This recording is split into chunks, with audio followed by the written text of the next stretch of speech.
Igreja que a gente pode beber água. Diz assim o texto. Deixa eu já deixar pronto aqui para vocês, irmãos. Depois a gente vai ler, sabe o quê? Depois a gente vai ler João 21. Consegue deixar aberto já no jeito aí, João 21 também? Camila, já foi uma luta para achar Lucas. É por isso que você tem que usar mais Bíblia de papel. É um privilégio. Eu sei que a palavra de Deus é a palavra de Deus aonde quer que ela esteja. Se isso não fosse verdade, na recuperação do regime talibã no Afeganistão, as mulheres não teriam sido degoladas por terem sido encontradas com o aplicativo da Bíblia Sagrada nos seus celulares.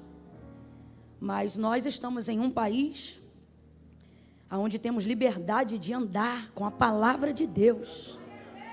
Então, sempre que você tiver oportunidade, tenha em mãos uma Bíblia de papel. Por quê? Porque isso aqui não é apenas um livro, irmãos. Para nós, cristãos da América Latina, onde temos liberdade para andar com ela, isso é também um símbolo de liberdade do Evangelho dentro da nossa nação. Não olha para ninguém não, que quem está com o aplicativo agora está dizendo, ai Jesus. Mas eu repito, isso não é uma crítica, é só um acréscimo. Lembra que eu comecei dizendo que a palavra de Deus é a palavra de Deus aonde quer que ela esteja, né? Isso aqui é um privilégio. Quem aqui já usou aquela salinha que tem no aeroporto, que você consegue entrar dependendo da categoria do cartão de crédito que você tem? É muito bom, aquilo é um privilégio.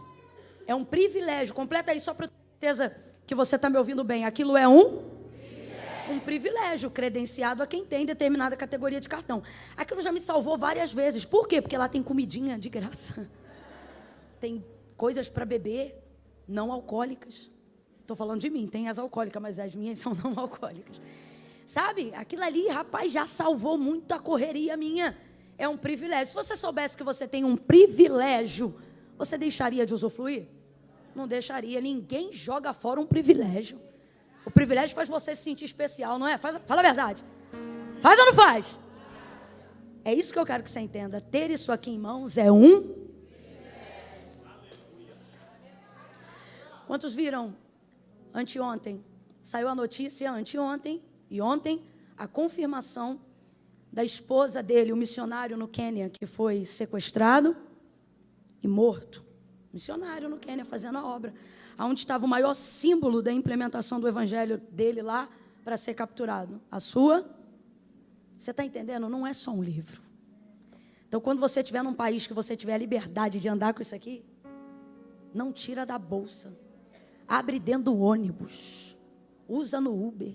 Quando vier para a casa de Deus, pega uma da capa preta. Bem grandona para todo mundo ver que os Bíblias estão vindo. Isso é um privilégio. Lucas, versículos 60 e 60. Não, 60 a gente... Isso aí, pronto. E aí depois a gente vai para João. Qual é o capítulo de João que eu falei? Graças a Deus. Vamos lá. Virando-se o Senhor, olhou para Pedro, e Pedro lembrou-se da palavra que o Senhor lhe havia dito. Ele está lembrando aqui a palavra, ó. Hoje, antes que o galo cante, 3 vezes me negarás. Então Pedro saiu dali e chorou amargamente. Vamos lá para João agora. João 21, versículo 14. Era a 3ª vez que Jesus se manifestava aos discípulos depois de ter ressurgido entre os mortos. Depois de terem comido, Jesus perguntou a Simão Pedro: Simão, filho de João, amas-me mais do que estes? E ele respondeu: sim, Senhor, tu sabes que eu te amo. E disse-lhe Jesus: apacenta os meus cordeiros. Tornou a perguntar-lhe: Simão, filho de João, amas-me? E ele respondeu: sim, Senhor, tu sabes que te amo. E disse-lhe Jesus: apacenta as minhas ovelhas. Perguntou-lhe pela 3ª vez. Completa a igreja, por favor. Perguntou-lhe pela? Perguntou-lhe pela? Simão, filho de João, amas-me? E Simão entristeceu-se por Jesus ter lhe perguntado a terceira vez, amas-me? E respondeu, Senhor, tu sabes tudo. Tu sabes que eu te amo. E disse Jesus, apacenta as minhas ovelhas. Continue olhando para o versículo 17 e responda para mim.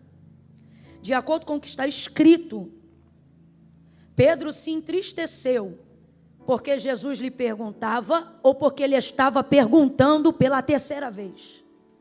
Olha para o texto, versículo 17. Vou perguntar de novo. Pedro fica triste porque Jesus lhe pergunta ou porque lhe pergunta a terceira vez? Ele está triste pela indagação, ele está triste porque ele percebe que ela está sendo feita pela... E ele sabe o que isso significa. Diga amém por essa palavra. Senta dando glória a Deus aí.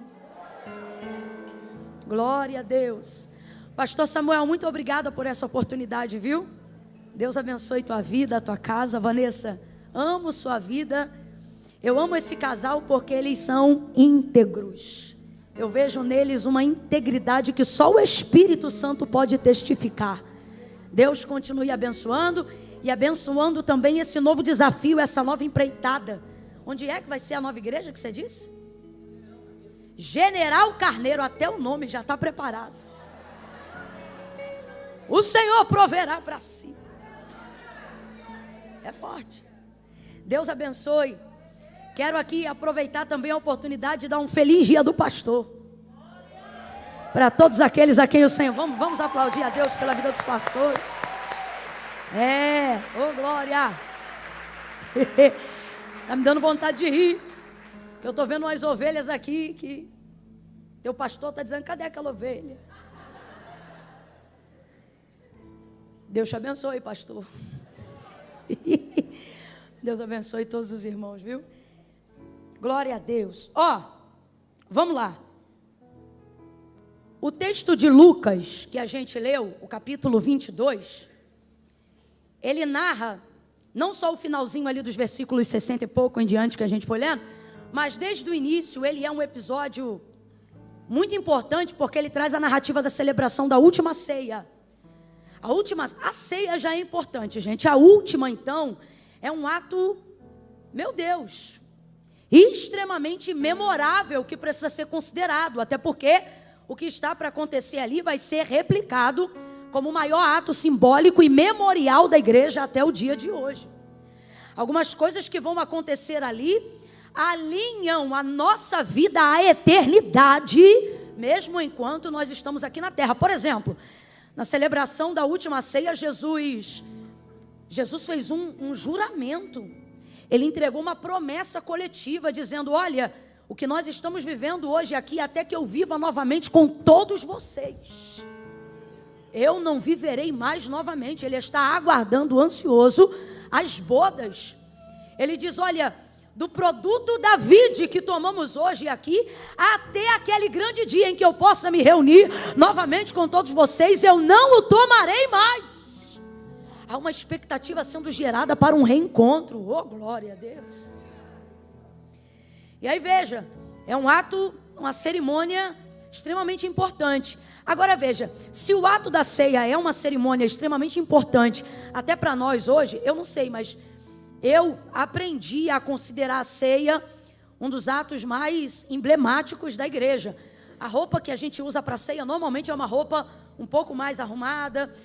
Se um dia você costuma a faltar num culto oficial da igreja, você cuida para que jamais esse culto caia no dia da celebração da ceia, porque você leva em consideração toda a relevância e a seriedade da Santa Ceia. Então imagina, se por tudo isso já é importante em nossos dias, imagine o tamanho da relevância disso, quando o homenageado é também o celebrante.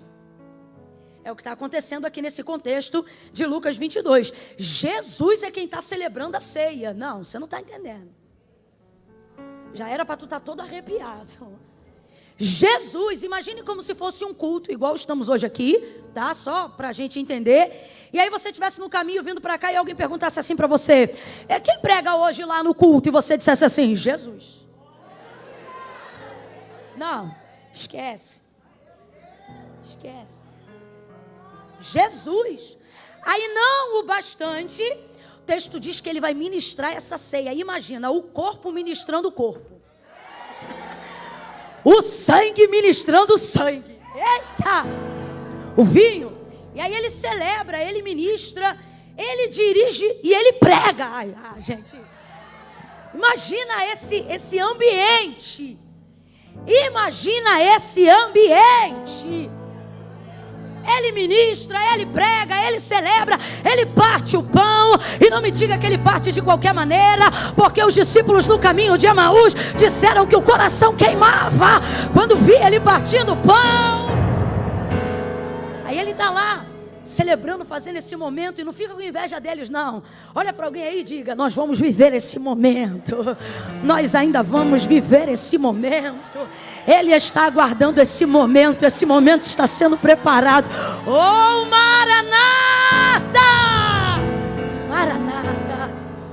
Agora veja, um ambiente como esse, uma celebração como essa, já não, como se isso já não fosse, meu Deus, apoteótico. Aí o texto diz que depois de cear, tendo Jesus ceado, sabe o que ele faz? Canta um hino. Além de dirigente, pregador, é o ministro, é o cantor. Ele ministra a adoração. A gente não leva mal não, mas no céu não tem ninguém desafinado. Não tem. Naquele grande dia, até quem não canta vai cantar. Corpo glorificado, até teu timbre de voz vai ser diferente. Se teu nome vai mudar, tu acha que tua voz não? Olha pro teu irmão aí, diga pra ele: lá eu canto muito, tá? Aí veja. Ele vai cantar um hino, como se não bastasse aquele ambiente tomado pela sua presença, pela sua santidade, pelo sacramento, sabe, por tudo que é santo, por tudo que é imaculado, por tudo que é puro, como se já não bastasse aquele momento de comunhão direta, como o cordeiro que tira o pecado do mundo. Ele, depois daquele momento, vai cantar um hino, e vai cantar um hino. Jesus começa a cantar. Quisera que João, quisera que Lucas tivesse escrito. Que canção foi essa? Ele vai cantar. Ele canta. Gente, eu não consigo imaginar uma cena onde Jesus começa a cantar. Não é? E ele canta. É um momento tão especial e inesquecível que você pensa: não tem como nada dar errado, mas escuta, que num flash de segundos tudo vai mudar, tudo. Rapaz, olha o que o texto diz. Depois desse episódio, Jesus começa a falar da sua retirada do meio deles. Por quê? Porque esse é o último momento de comunhão que ele está tendo com eles, antes de viver o momento de captura e de crucificação. Quem está ligado, diga amém. Então ele está treinando os seus discípulos e explicando para eles que ele vai ser retirado, o que vai acontecer com ele, aquela coisa toda. Mas ele ainda não saiu, ele está ali ainda naquele momento, vamos dizer assim, numa linguagem mais moderna, de mentoria. Um intensivão com os seus discípulos. E logo depois desse momento ele está ali falando. Aí o texto diz: e houve forte discussão entre eles. Irmão, como é que o pau quebra depois de uma ceia dessa? Não. Porque foi o que aconteceu. Eu não estou inventando, você pode ler depois melhor em casa ou aqui agora se quiser. O texto diz: e levantou-se entre eles quem? Os discípulos acabaram de cear. E houve entre eles forte discussão. O que é forte discussão, gente? A veia do pescoço de alguém se levantou. Alguém está falando mais alto. Agora, se você acha que isso é ruim, fica pior. Sabe qual é o motivo da briga? E discutiam entre si para saber dentre eles qual seria o maior. Que vergonha! Depois de um momento desse, com Jesus ainda presente, enquanto ele fala da sua saída, eles brigam para ver quem vai saber, quem será a liderança na ausência dele. Ninguém discute liderança na presença de Jesus. Na presença de Jesus, liderança é ele. Quem reina é ele. Isso é um absurdo. Isso é obra da carne. Porque a Bíblia diz que as obras da carne são dissensões, porfia, espírito faccioso. Deu esse nível de briga. Ai, irmão, é obra da carne. Agora, como é que pode? Olha para esse irmão que está do teu lado e diga: acabaram de cear. Aí veja, Jesus espera de Pedro um comportamento mais proeminente. Por que que ele faz isso? Porque está clara uma predileção de liderança sobre a vida de Pedro. E você precisa entender que a quem muito é dado, muito também lhe será. Preste atenção, você sabe por que as pessoas querem desenvolver relacionamento somente de rede social? Porque relacionamento de rede social, você não vê quem de fato eu sou, você vê a sombra ou o reflexo do que eu quero que você pense que eu sou.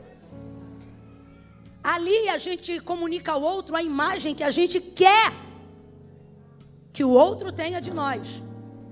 Proximidade revela defeito. Completa para mim, por favor. Proximidade revela defeito. Proximidade revela defeito. Proximidade revela defeito. E nós estamos vivendo uma era onde as pessoas querem demonstrar perfeição. Só que proximidade revela defeito. Segunda coisa, intimidade. A proximidade traz consigo intimidade. Quanto mais você desenvolve convivência próxima de alguém, mais íntimo você fica daquela pessoa. Quem está entendendo, diga amém. E aí vem essa segunda questão. Intimidade manifesta confronto. Não existe intimidade que não revele confronto. Você só se permite ser confrontado e você só aceita um nível de confronto que te abala por quem realmente te conhece de perto. Porque pessoas estranhas não têm liberdade para confrontar você de frente. Elas não têm autorização. Por exemplo, as maiores discussões aonde acontecem entre maridos e esposas, entre mães e filhos. É a área da intimidade, é a única área capaz de revelar confronto. Tem coisa que só uma esposa pode dizer para o marido. Tem coisa que uma esposa só pode ouvir de um marido. Uma outra pessoa não tem autoridade para falar com ela determinada coisa. São padrões de intimidade. Então veja, há de Jesus uma predileção notória, não só sobre Pedro, mas sobre Tiago e João. Está aí o Monte da Transfiguração e tantos outros episódios que mostram que a intimidade de sua afinidade está muito mais ligada a esses três discípulos. E dentre os três, há ainda um que ele determinou e predestina para um nível de liderança da igreja primitiva, e esse é Pedro. Agora, quem é Pedro? Sanguíneo. Quem é Pedro? Aparentemente, o que não apontava para a liderança. Não sou eu, é a palavra de Deus, ela te prova o que eu digo. Olha isso aqui. Forte discussão entre eles, Jesus repreendeu a todos. Ele parou com a discussão diante de todos, dizendo assim: estando eu entre vós, quem é a maior autoridade? Pergunta retórica, porque todo mundo sabia que a maior autoridade era ele. Aí ele diz: mas como é que funciona na cultura de vocês? A autoridade senta e é servida? Ou ela levanta e serve? Todo mundo sabe disso. A autoridade senta e é servida. Aí ele diz: mas estando eu entre vós, sentei e fui servido ou vos servi? Todo mundo lembra do ritual da lavagem dos pés. Toalha, bacia, água. Jesus se colocando na posição de servo da casa. Aí ele não vai corrigir eles por eles quererem posição. Ele vai corrigi-los pela maneira como eles querem a posição. Jesus não tem problema com grandeza. Jesus não tem problema com quem sabe onde quer chegar. Ele só quer saber qual é a motivação que vai te levar lá. E ele está vendo que a motivação está corrompida. A briga aqui não é por serviço, é por status. Vaidade pura. Aí ele diz: no meu reino, o maior. Então fica claro já uma verdade aqui. Há lugares de posição de destaque no meu reino e eu não sou contrário a eles. O meu reino é um lugar que destaca pessoas. No meu reino, o maior é o que serve. Tendo dito isso para todos, cessou a discussão, vai falar agora diretamente com Pedro. Abra comigo a sua boca para você entender o que o Espírito diz à igreja. E diga assim, diretamente. Diga mais forte, diretamente. Diga assim, pessoalmente. Diga assim, intencionalmente. Vai direto para Pedro. Quantos estão brigando? Todos. Mas na hora de falar intencionalmente, diretamente, pessoalmente, ele fala com um só. Quem? E não chama de Pedro, o nome que ele mesmo deu quando conheceu. Tu és Pedro. Só que nesse dia ele chama ele de, que é a raiz etimológica do seu nome. Simão fala da sua origem. Eu disse que Simão fala da sua? Porque ele está vendo que o que está acontecendo ali é a manifestação da sua natureza humana caída, antiga. Aí ele diz, Simão, Simão, 2 vezes despertamento. Satanás te pediu para se andar como trigo. O que é isso? Peneirar você. Mas eu roguei ao Pai para que não desfaleças a tua fé. Então, quando tu te converteres, mano, acabou de cear. E não está? Não finge que não entendeu, não. Responda para mim, Pedro está convertido? Olha para o teu irmão e diz, está ceando assim? Aqui, ó. Quando tu te converteres, fortalece os seus irmãos. O que Pedro está ouvindo de Jesus? Uma advertência pessoal, intencional. E qual foi a outra coisa que eu falei?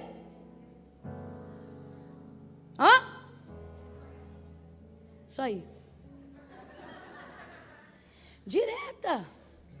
Chega nele, Simão, Satanás, ó, está cirandando você. Você não está percebendo.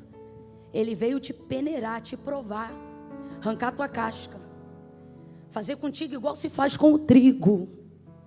Mas eu intercedi, roguei, pedi por ti, para que não desfaleças a tua fé. Então, quando tu te converteres, fortalece os teus irmãos. Jesus está dizendo, Pedro, tu ainda não é convertido, mas eu estou orando, você vai ficar.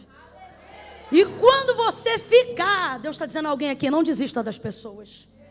Elas valem cada investimento, elas valem cada intercessão, elas valem cada oração, porque uma alma ainda vale mais que o mundo inteiro.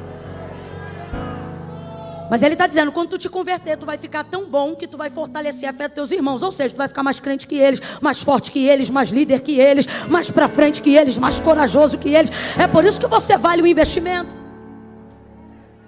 Aí ele ouve isso, o que Jesus está dizendo a grosso modo? Pedro, você não está pronto. Pedro, você não está, mas vai ficar. Olha como ele responde.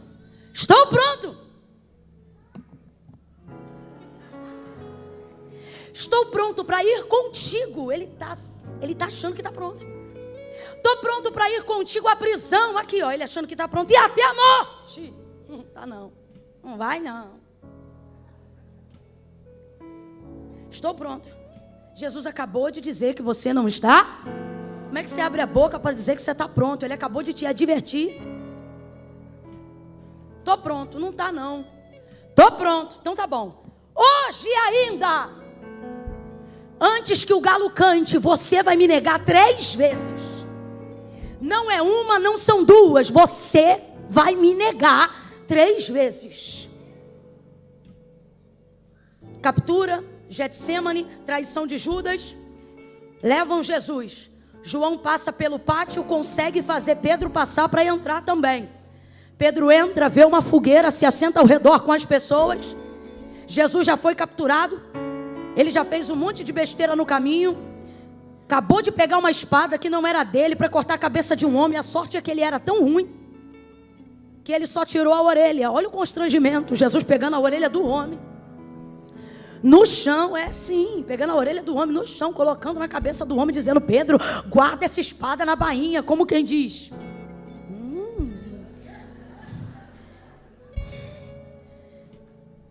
Vai ele, agora assentado ao redor de uma fogueira, uma mulher, é a primeira a vê-lo, e ele anda como ele, fala como ele, se parece com ele.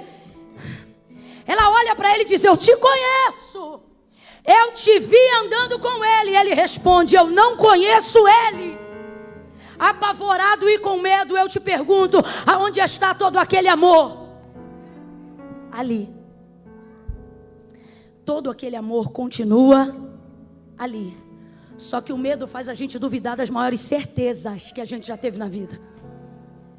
Um homem olha para ele e diz: é verdade, você o conhece. E ele diz: eu não o conheço. Do que você está falando? E então vem outro e diz: você sabe quem ele é? E ele diz: eu nunca vi ele. Na hora parece filme, o galo canta. Quando o galo canta, Jesus olha para trás. Quando Jesus olha, o olhar de Pedro, parece filme, bate de frente com o olhar de Jesus. Que constrangimento! Traiu o herói da minha vida. Decepcionei, abre aspas para o que eu estou dizendo. O homem que me deu razão de viver e que investiu em mim os melhores anos da sua vida. O texto diz que ao viver esse episódio, ele sai dali para chorar amargamente. E eu quero louvar a Deus por essa amargura. Eu quero louvar a Deus por essa angústia. Porque quem comete um pecado não se justifica, primeiro se amarga. Quem comete um pecado não se justifica, confessa. Pedro vai sair dali, vai ficar amargo, vai ficar angustiado, vai ficar triste. E eu louvo a Deus, porque uma pessoa com o coração dele, uma pessoa chamada por Jesus como ele foi, não pode reagir diferente. Eu não estou dizendo que eu estou feliz com a situação dele, mas estou dizendo que o caminho para a recuperação de um homem íntegro como ele é esse. Deus trouxe gente hoje aqui, e por mais que não tenha sido o que você pensou que ouviria, Ele trouxe hoje aqui para te dizer: você ainda não está pronto, mas eu estou te preparando, eu vou te enviar, e todas as áreas que você fracassou, para todas as áreas que você cedeu, todas as áreas que você falhou, todas as áreas que você errou, eu vou fazer de você não um líder frustrado, um pai frustrado, uma mãe frustrada, não, um filho frustrado, não. Você vai se tornar ponte para que outras pessoas não caiam mais nas áreas que você caiu. Eu vou te levantar, mas o caminho até lá não é júbilo, não é celebração, é hora de chorar, é hora de lamentar, é hora de dizer: ai de mim que vou perecendo. Não finja que não aconteceu. Não finja que sua intimidade com Deus não foi rasurada por alguma coisa que você fez.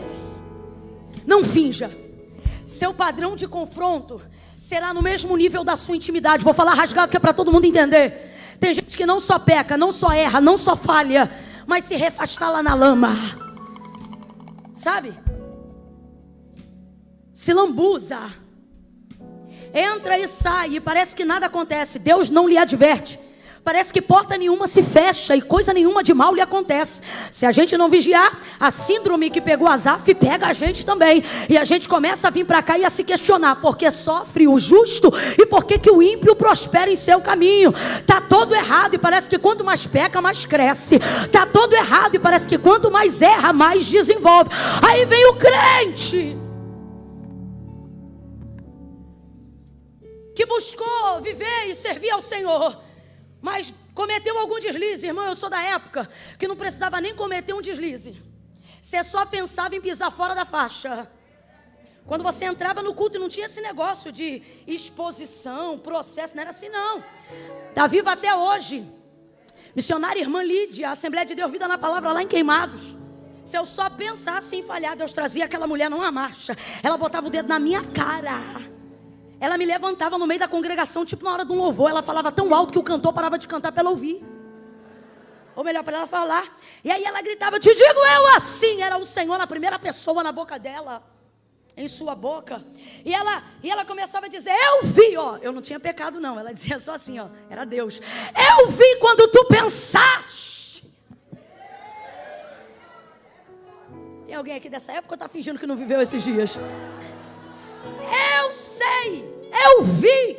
Quando tu pensaste tal coisa assim assado, e no teu coração tu disseste, não era na boca não, era no coração.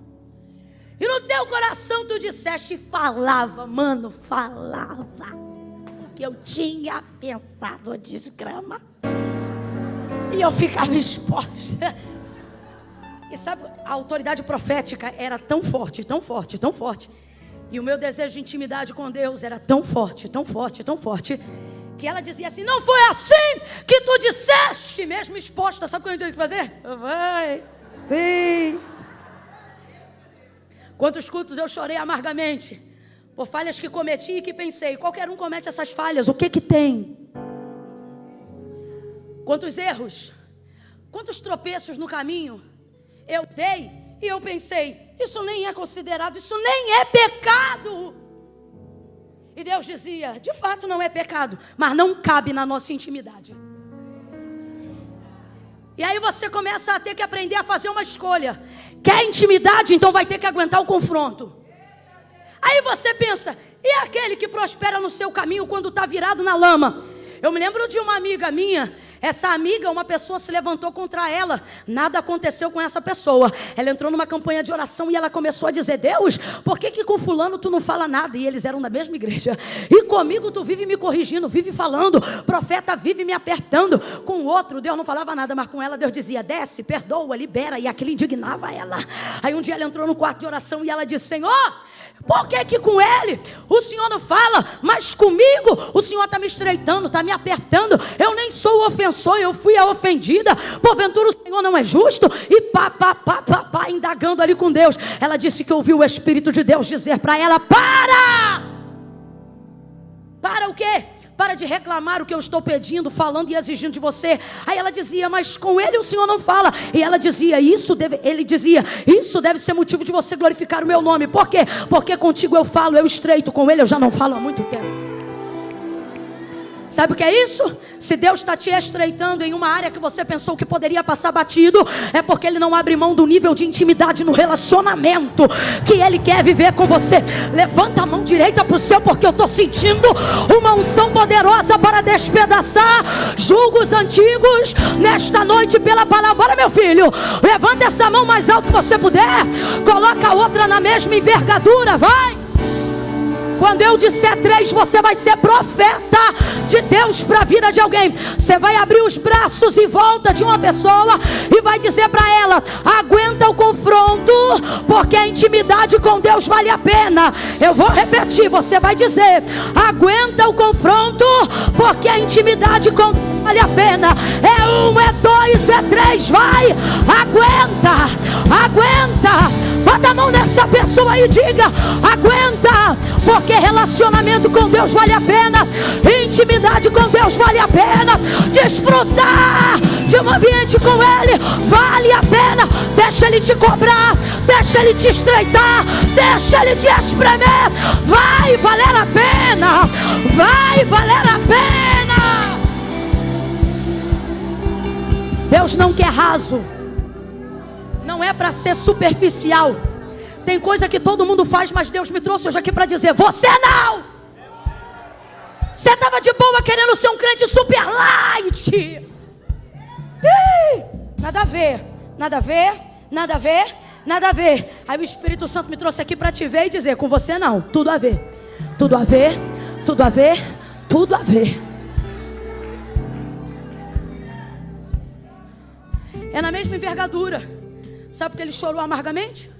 Porque ele sabe que há uma afinidade de um relacionamento que foi estreitado ao longo de 3 anos e meio de discipulado. Pedro não é tratado como multidão. Presta atenção nisso. O amor de Deus é igualitário a todos. Mas a forma de relacionamento não tem a ver com o amor dele por nós, mas com a forma como nós nos relacionamos com ele. Então é por isso que tem pessoas que acessam coisas das quais outras não acessam, porque não tem a ver com amor, tem a ver com relacionamento.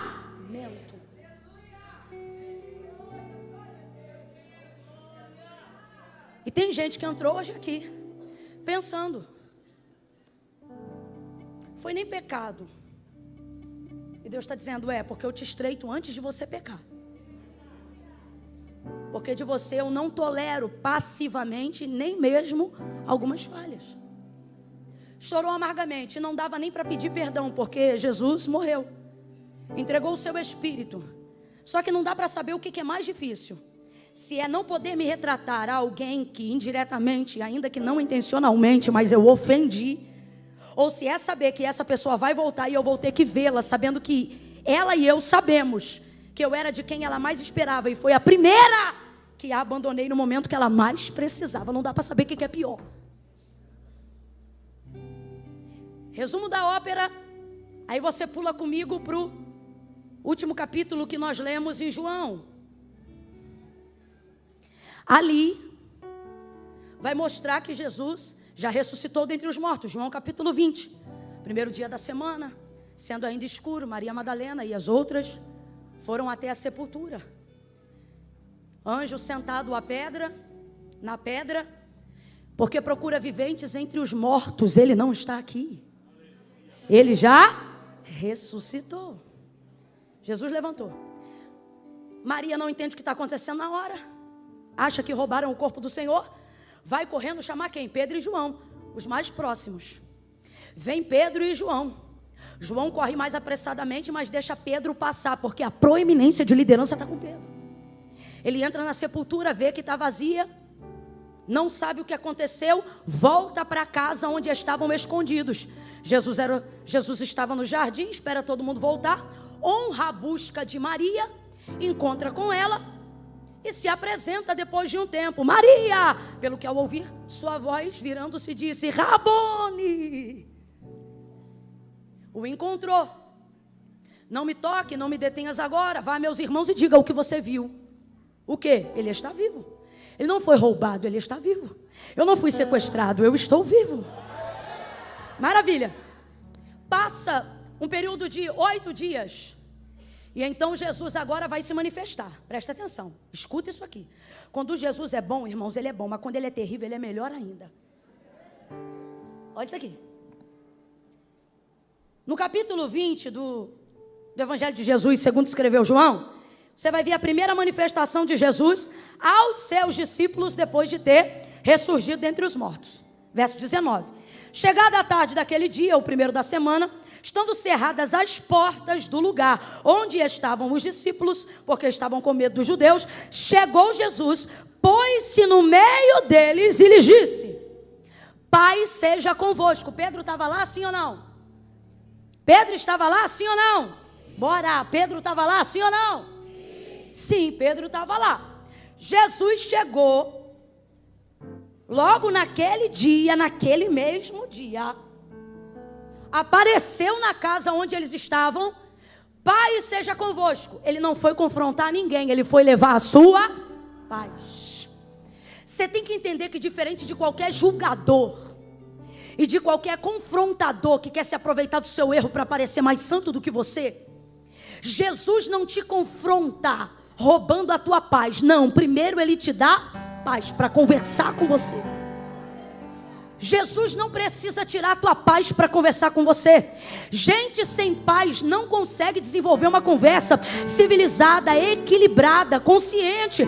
A primeira coisa que Jesus ministra sobre a vida de quem ele ama, ainda que ele vá confrontar, é paz. Camila, eu não estou entendendo. Você vai entender. Essa inquietação, essa angústia que você está vivendo é a consequência do erro que você cometeu e não da cobrança de Jesus.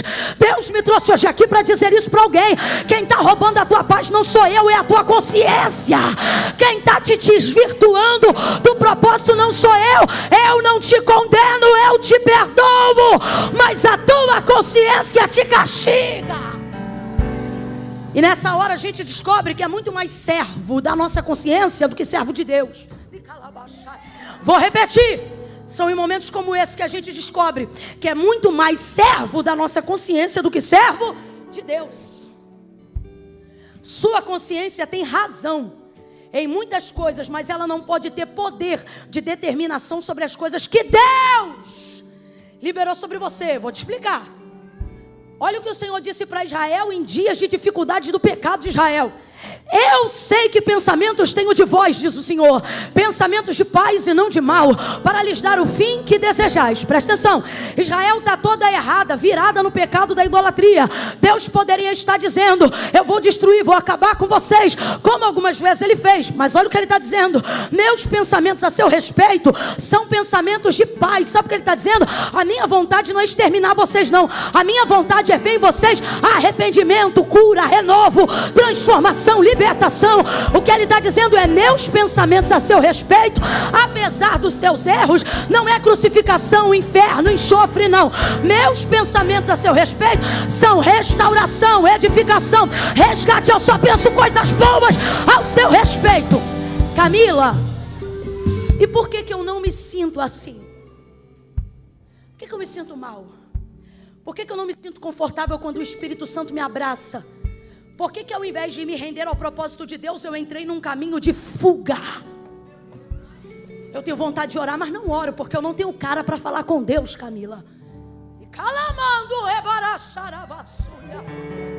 Eu tenho vontade, por exemplo, de hoje, aqui e agora, Camila, entregar minha vida para Jesus e dizer: Pai, estou de volta à tua presença. Mas quando eu me lembro de tudo que eu fiz e do que eu estou fazendo, eu não tenho cara para isso. Sabe por quê? Porque você se tornou escravo da sua consciência. E quem se torna escravo da consciência se torna carcereiro de si próprio. Vou falar bem rasgado que é para todo mundo entender. Você e eu somos tão egocentristas. A gente se acha tanto, mesmo quando está mal. A gente se acha tanto. Acha que a gente pode consertar a nossa própria vida. Acha que a gente pode aplainar os próprios caminhos. Porque você pensa: se eu identifico o erro, posso consertá-lo. Só que não é tão fácil assim. Uma coisa é o que eu penso, outra coisa é o que eu sou capaz de realizar. E Jesus deixou tão claro que não tinha porquê a gente brigar tanto com a gente mesmo, porque Ele mesmo disse: ora, sem mim. Mas não, a gente quer ser mais santo do que os outros. E sabe como a gente faz? Primeiro eu vou arrumar minha vida. Primeiro eu vou arrumar minha casa. Primeiro eu vou organizar tudo que está fora do lugar. Primeiro eu vou casar.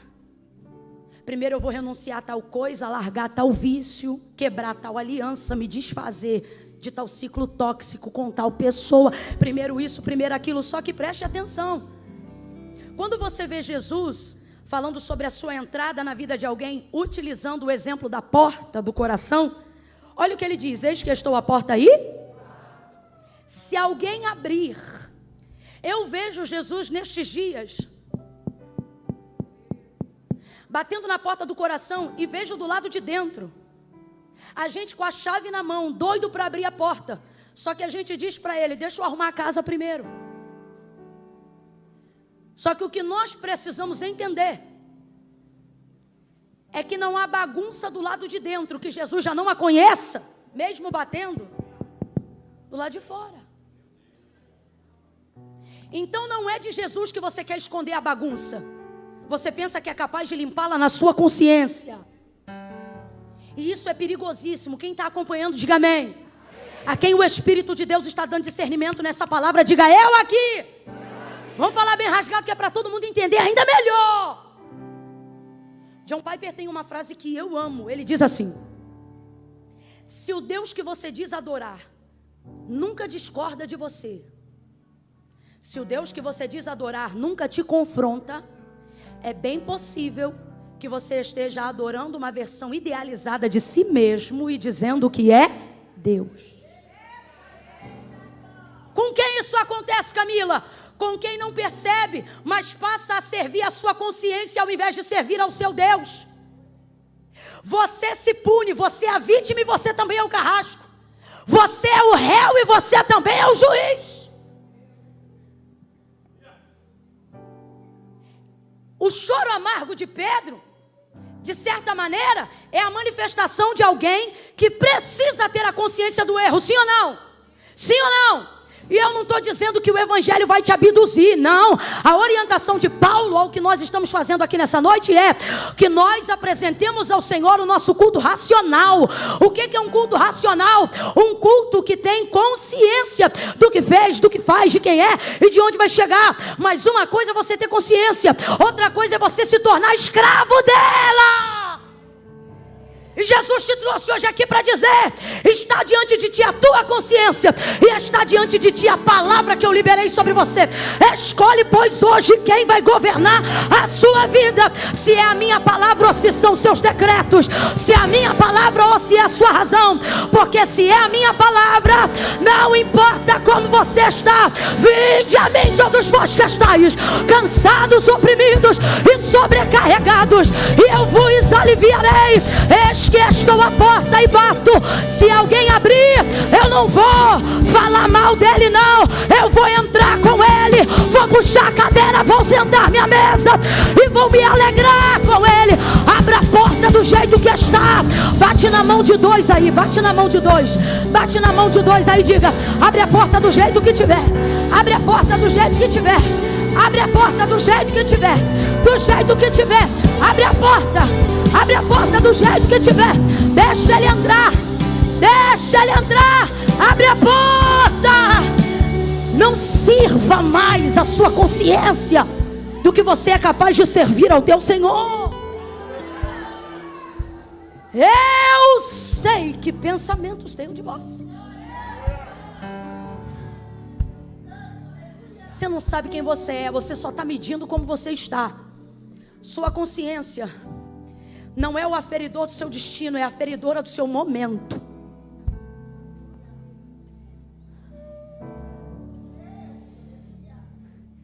Agora preste atenção, para a gente encerrar aqui no capítulo 21.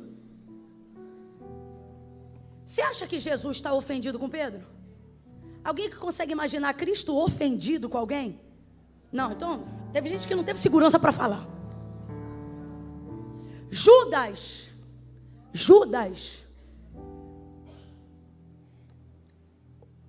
o traiu por algumas moedas.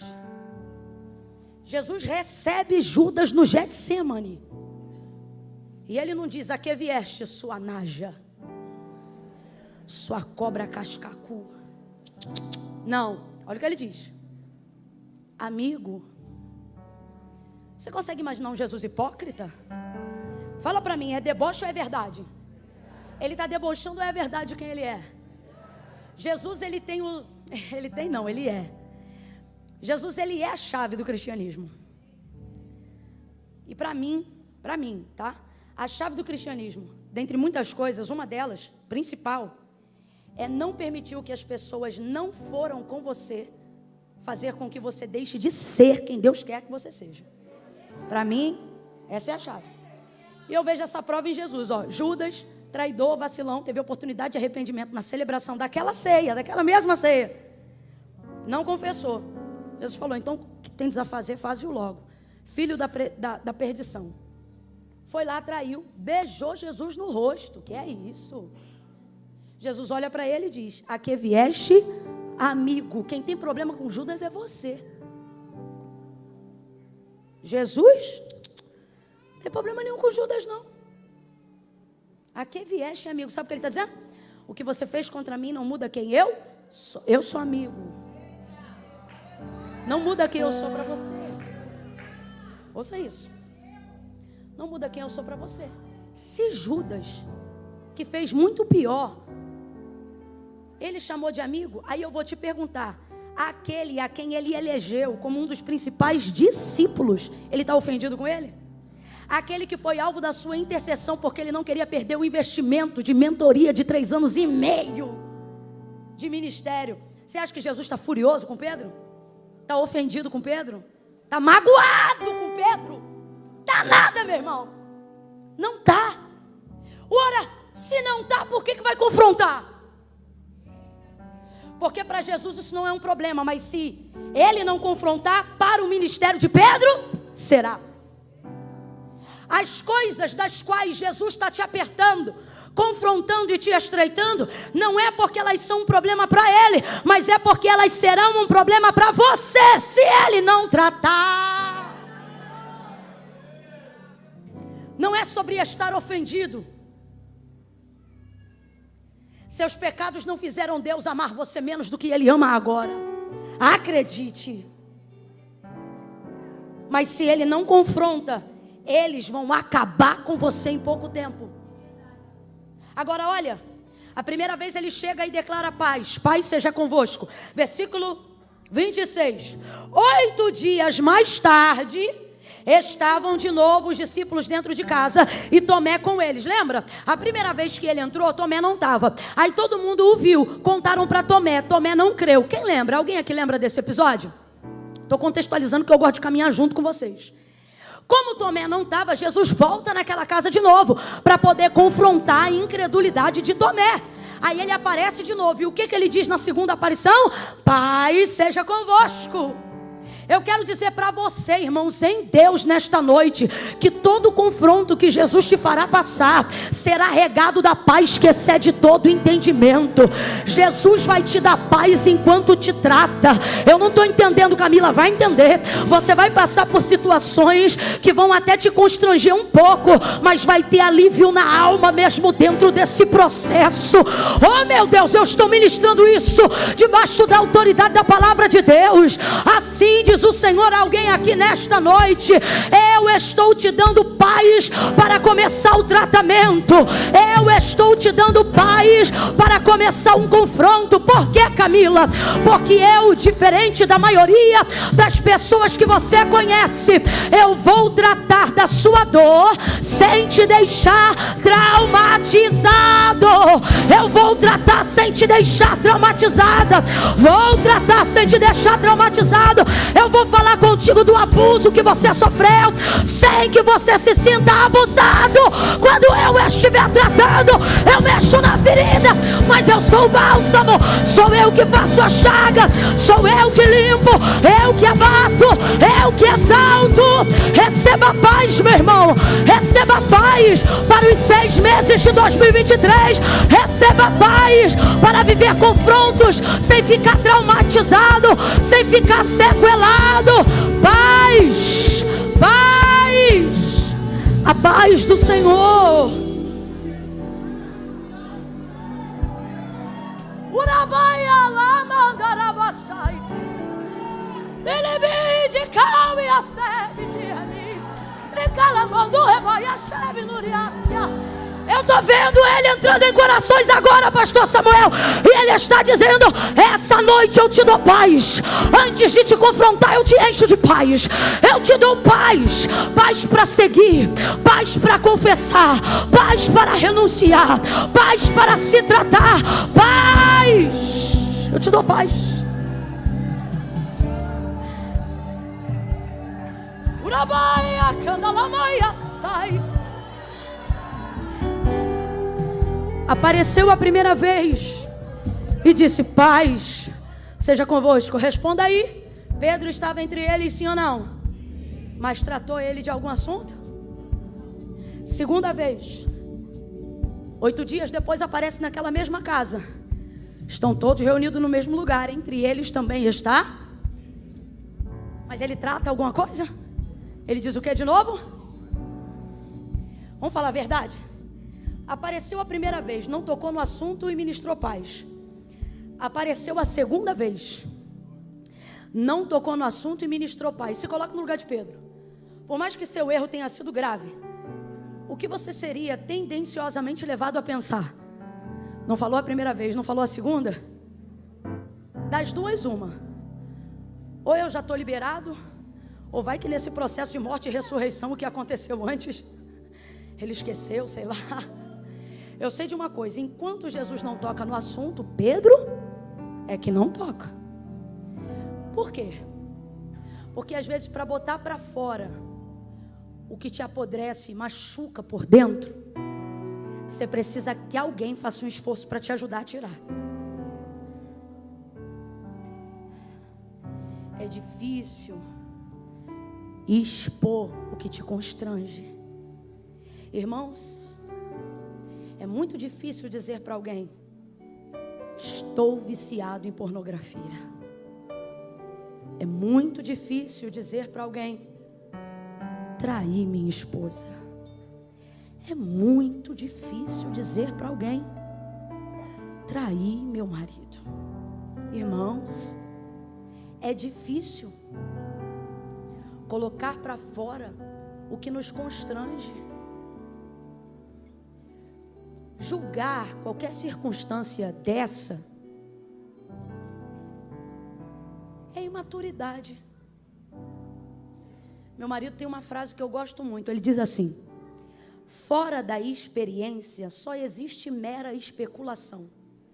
Tudo que você fala sobre algo ou alguém sem ter vivido, por mais que pareça gabaritado para dizer, se você não viveu, é especulação. Não tem o mesmo nível de autoridade de quem tem experiência naquilo. Irmãos, você, por exemplo, pode pedir para qualquer pessoa orar pelo seu filho. Eu, por exemplo, você pode me pedir para orar pelo seu filho. Vou orar com toda a fé que eu tenho. Mas se tu pedir uma mãe para orar pelo teu filho, vai ser outro nível de oração, outro nível de compaixão. Se inclusive o seu filho estiver passando o que ela já passou, aí é outro nível de oração, é mais autoridade na experiência. Então é muito fácil julgar os pecados dos outros. Sabe o que é mais fácil do que isso? Comparar pecados.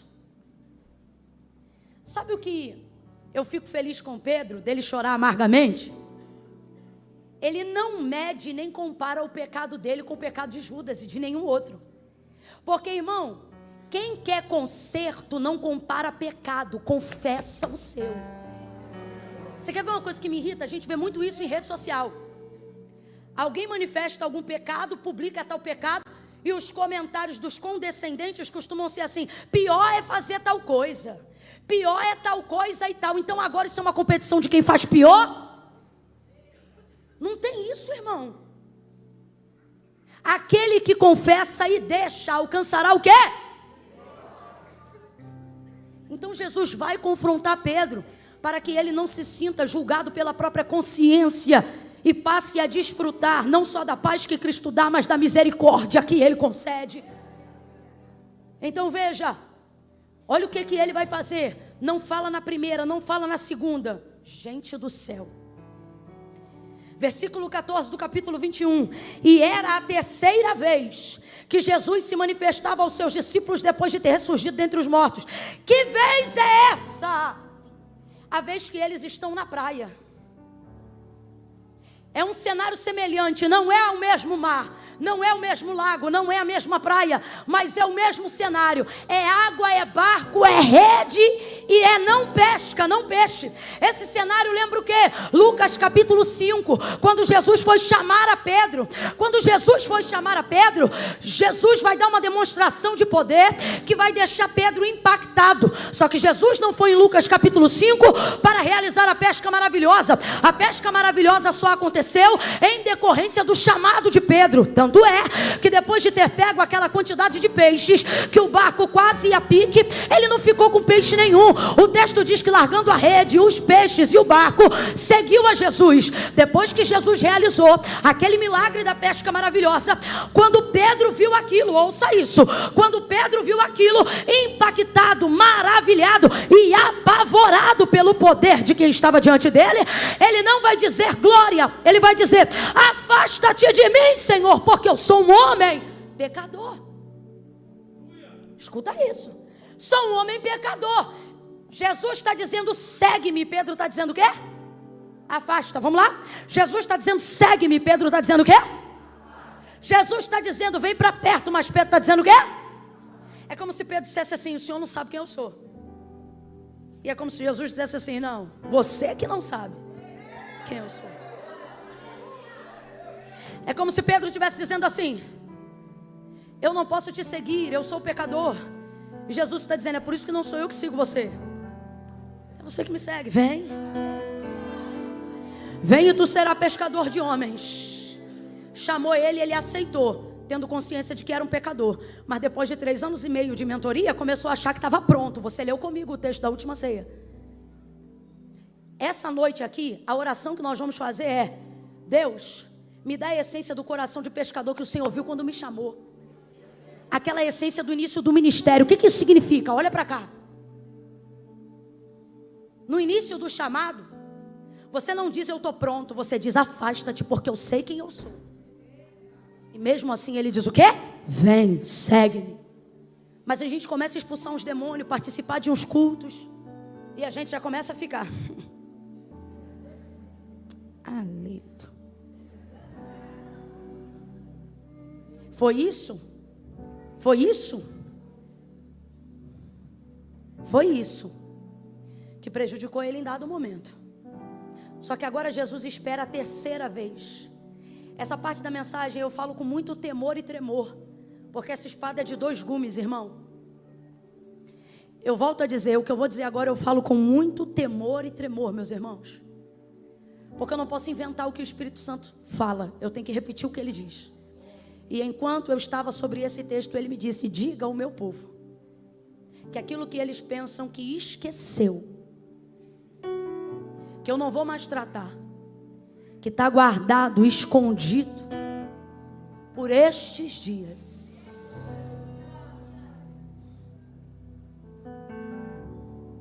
Eu vou pegar coisas, causas e pessoas de circunstâncias mal resolvidas, pendência de calabaia suremia.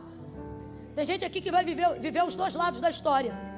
Gente que você pensa assim: eu já perdoei, deixou pra lá, mas só que o outro lado também é crente. Deus vai visitar ele por esses dias para te pedir perdão por coisas que você já dava por esquecido. Só que do lado de cá Deus também vai visitar a gente e vai pegar coisas que você não confessou, coisas que você não abriu, coisas que você guardou. E não vai ser aleatório. É o Espírito Santo dizendo: eu vou expurgar até os pecados que estão ocultos, porque eu não quero você andando, nem vivendo o ministério que eu te confiei, traumatizado com o que aconteceu. Eu não quero que a legitimidade da autoridade que eu te entreguei seja questionada por causa de pendências emocionais mal resolvidas. Meu irmão, creia você ou não do que eu estou dizendo. O que eu estou falando agora não pertence a um tópico de ministração, mas uma palavra profética.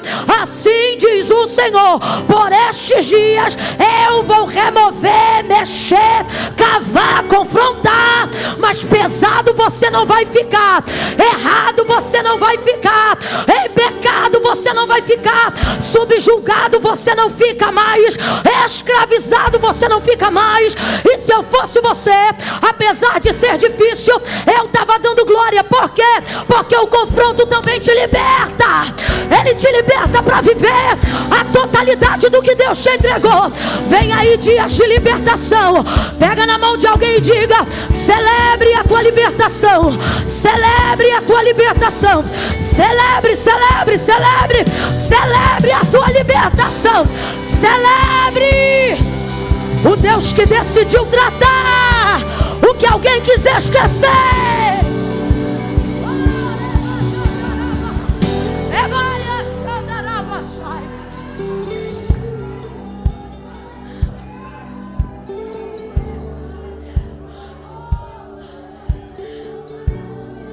Deus, a tua palavra está sendo pregada e ela deixa aqui agora aquilo que manifesta o vício que um dia ela teve.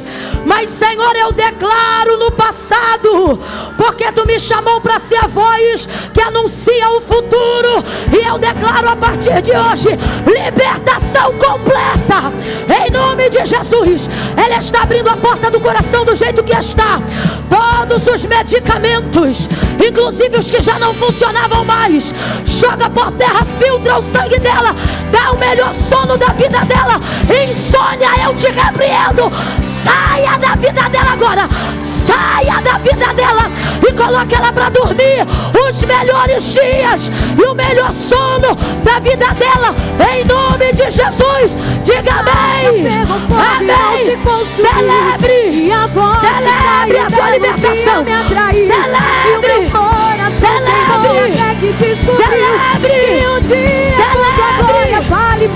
consumiu. Celebre a tua libertação. Pegou fogo e não se consumiu. E a voz que saiu dela um dia me atraiu.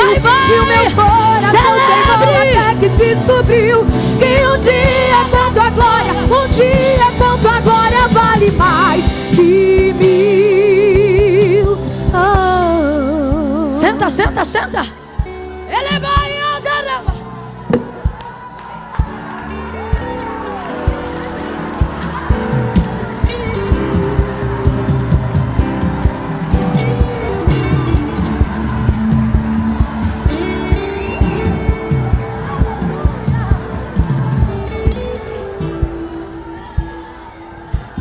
Eu acho lindo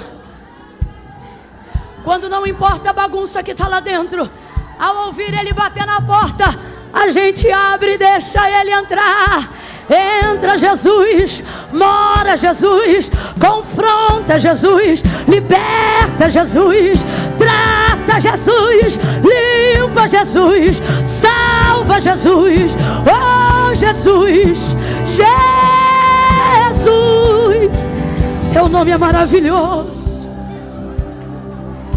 Celebre a tua libertação, celebre a tua libertação, em nome de Jesus, em nome de Jesus.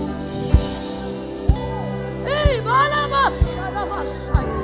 canamando rebadacia, ei, biquitimini racebre,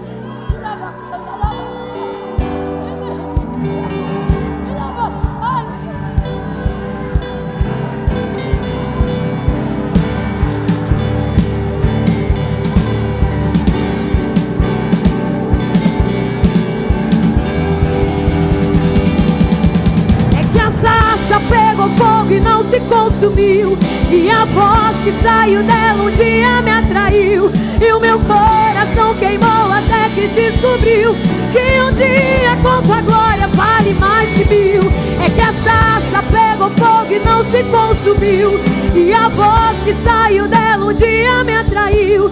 E o meu coração queimou até que descobriu que um dia quanto a glória vale mais que 1000. Oh.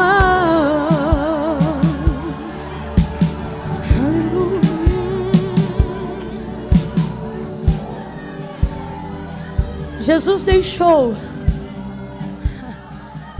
deixou ser a terceira vez para confrontar. Irmãos, ouça isso.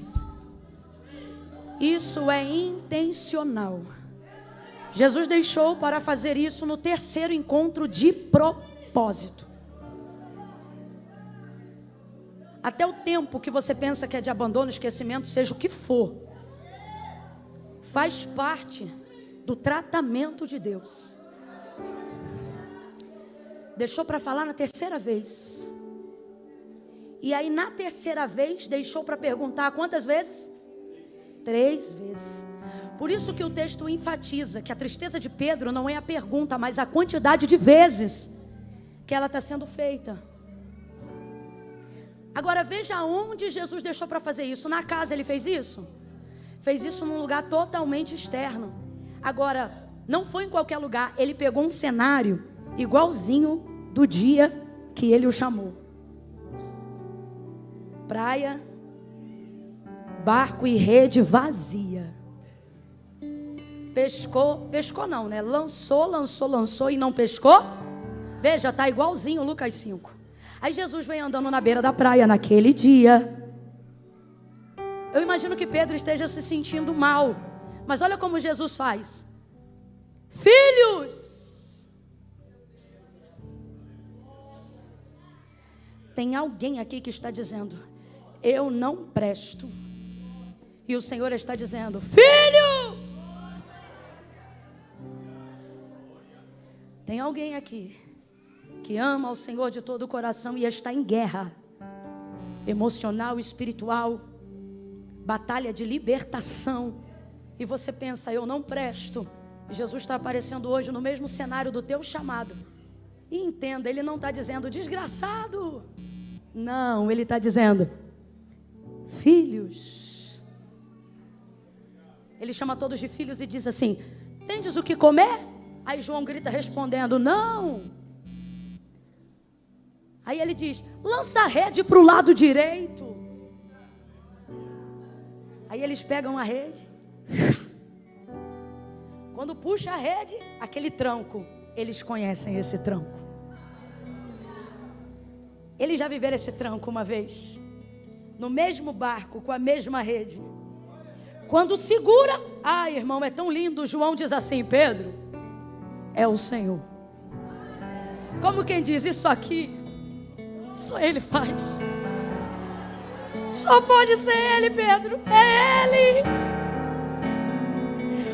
Pedro fica tão desesperado porque está sem roupa, que ele pula no mar de vergonha. Os discípulos vão arrastando aqueles 153 grandes peixes até a margem da praia. Pedro se recupera e traz os peixes para a superfície. Por isso que ele é o líder. Porque até quem nos ajuda pode arrastar o que a gente não está aguentando puxar. Mas o que Deus deu, só a gente traz para a superfície. Lá em Lucas 5 foi a mesma coisa. Aí veja, quando ele vai para a praia, olha, Jesus já tinha preparado uma fogueira. Jesus já tinha preparado uma? Olha como ele é intencional. Quando Pedro traiu, ele estava sentado aonde? Ao redor de uma?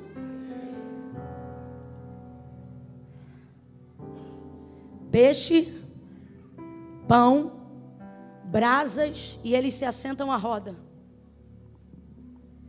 Ao redor de uma fogueira, ele negou. Ao redor de uma fogueira, Jesus vai tratar. E enquanto eles comem, num ambiente de paz, porque Jesus não precisa roubar a tua paz para te tratar. Quem está roubando a tua paz é o peso da tua consciência. Pedro, tu me amas mais do que estes? E é brabo ouvir essa pergunta sabendo que João está lá. Porque João foi com ele até o Calvário, Pedro não.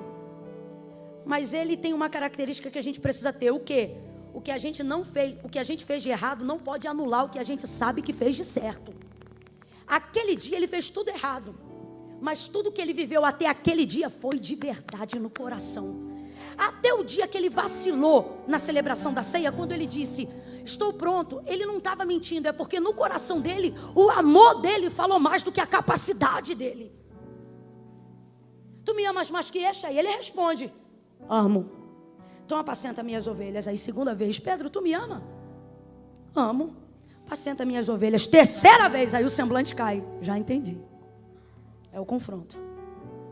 Pedro, tu me amas? Ele diz: Senhor.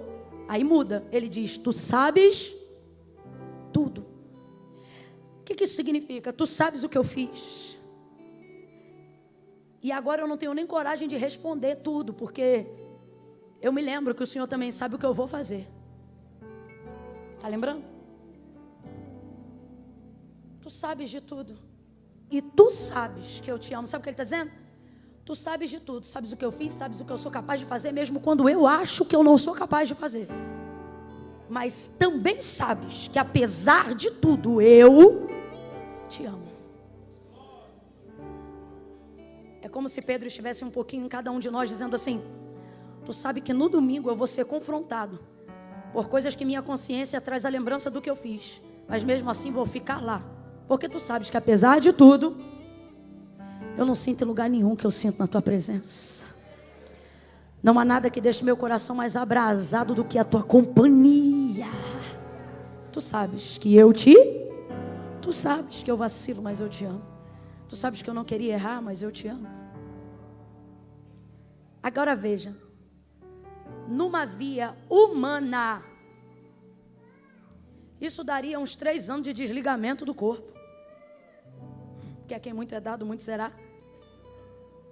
E eu entendo normas e regras. Toda a sociedade precisa disso para viver. E a instituição eclesiástica não é diferente. Só que como ali Jesus ainda está na formação ministerial, olha o que ele vai fazer. Então apacenta os meus cordeiros. Diga para mim, isso é punição ou é promoção?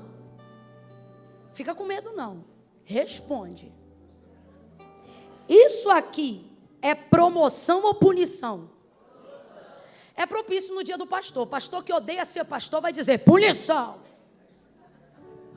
Ai dos que fazem a obra gemendo, cuidado. Mas quem reconhece que quem deseja o episcopato, excelente obra deseja, sabe que isso não é punição, isso é uma promoção. Acendeu. Jesus não o puniu, Jesus o promoveu. Deus falou para mim: quem te pune é a consequência do seu erro, porque ela não deixa de vir porque você se arrependeu. Um erro não deixa de ser um erro só porque foi cometido sinceramente. Só que Jesus está dizendo: eu não te dou sua sentença de acordo com as suas ações, mas de acordo com as suas motivações. Se eu ver em você arrependimento, eu não te preparo para te banir, eu te preparo para te promover. Apacenta as minhas ovelhas. E ele o promoveu. O homem que o negou 3 vezes, no dia de sua morte, estava tão revestido de coragem e de humildade, que ele disse: não sou digno de morrer a mesma morte do meu Senhor. Vira a cruz de cabeça para baixo. O homem que o negou 3 vezes, ganhou 3.000 almas de judeus de uma vez só, na primeira ministração. O homem que outrora se acovardou numa fogueira, realizava milagres no nome de Jesus. Não tenho prata nem ouro, mas o que temos, isso te damos. Em nome de Jesus Cristo Nazareno, levanta. O coxo levantou e andou. Não era ele que dizia que sua sombra curava. Era o povo que via tanta fé nele que dizia: se passar pela sombra já cura. E não é que curava. Fala para mim. Jesus disse: quando tu te converteres, não estava, mas quando ficasse, ia ficar tão forte que ia fortalecer os outros. Jesus te trouxe hoje aqui para dizer: quando eu te confrontar, não me peite, se arrependa. Eu não sou o seu punidor, eu sou o seu provedor. A gente sabe cantar aquela música que diz: temer porque, se eu estou guardado por quem nunca... Vem o Ministério de Louvor aqui para fechar comigo aqui. Está muito cheio, eu não vou poder fazer. Não vou pedir vocês para virem aqui na frente. Segura só um pouquinho, rapazes, por favor. Eu vou pedir assim, ó. Só vai levantar a mão. Vamos ficar todos de pé, todos de pé. Estica essa coluna aí.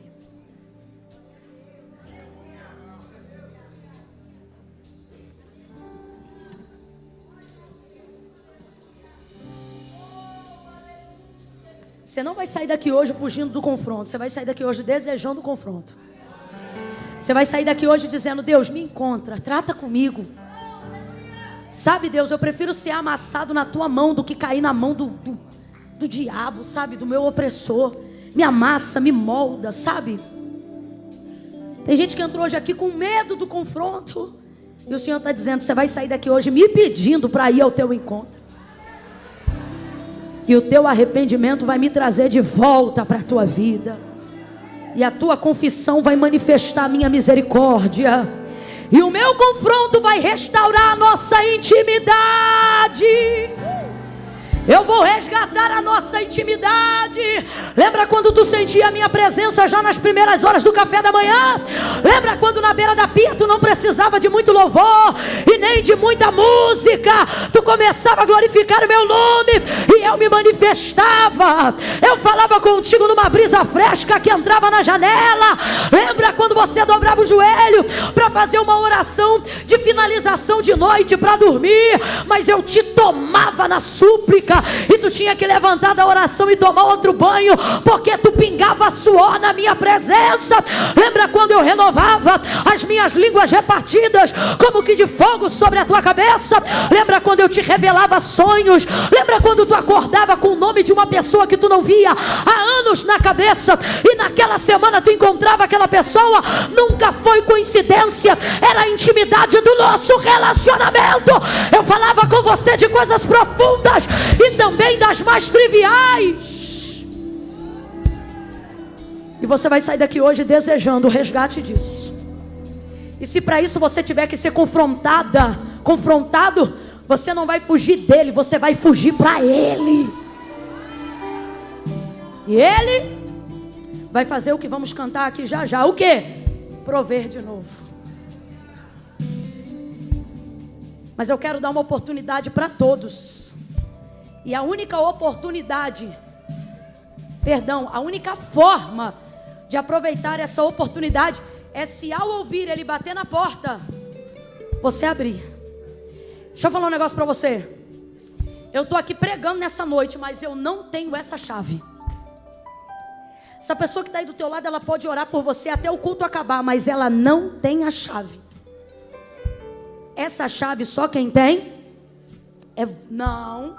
Se ele tivesse, ele não batia. Ele bate. Só quem tem essa chave? Só você. Só você tem essa chave.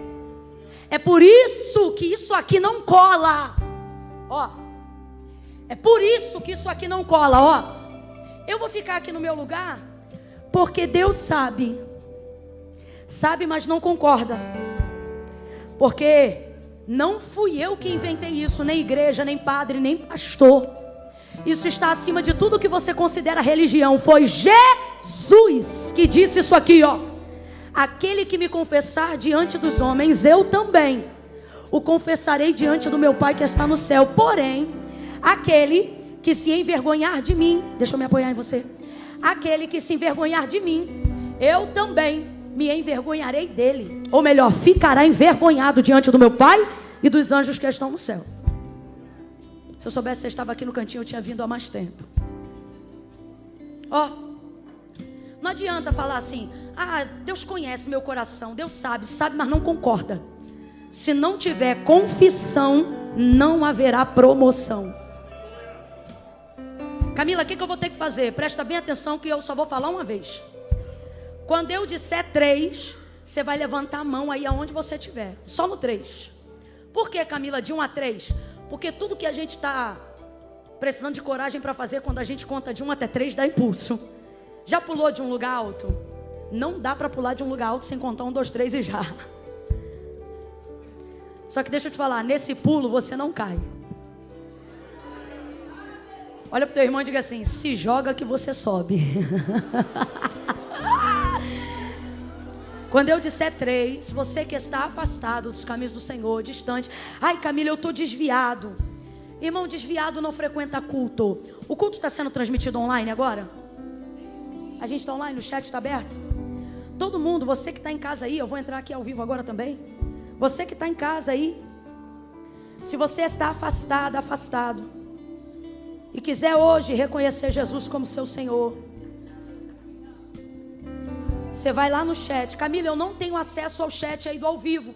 Não tem problema, dobra o joelho aí onde você está. Se está na cama, sai da cama e dobra o joelho. Se está no sofá, sai do sofá e dobra o joelho. Se tem prato de comida na tua frente, nem só de pão viverá o homem. Coloca a janta de lado e fala: Senhor, hoje eu estou voltando, estou entregando minha vida para Ti. Mas se você tiver acesso ao chat aí ao vivo, você escreve: quero Jesus, e eu vou entender isso como sua confissão pública de fé, e nós vamos orar por você. Você que está aqui, você vai levantar a sua mão, só isso. Vai levantar a sua mão. Camila, tem que levantar a mão? Tem. É um jeito de você aceitar o confronto, se manifestar diante do Senhor e dizer: estou aqui. Entendeu?